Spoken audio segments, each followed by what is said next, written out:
Honey, can you please do something about this filthy faucet? You're probably here because you're searching how to clean one. If not, I dare you to go look at yours. I'm going to show you how I got my faucet 1,000 times cleaner like on the right here.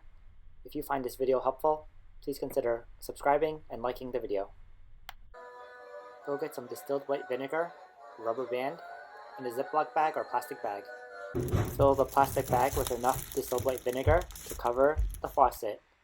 Ensure the faucet is submerged and use a rubber band to tie the bag to the faucet. While I was at it, I also did my bathroom sink.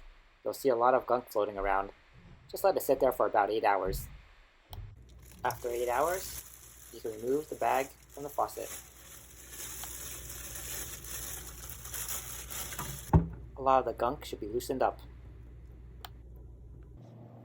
Give your faucet a good scrub with a scrub brush.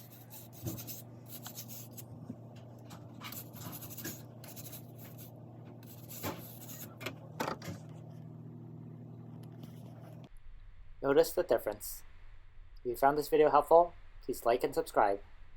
I also posted links in the description for any items that you might need.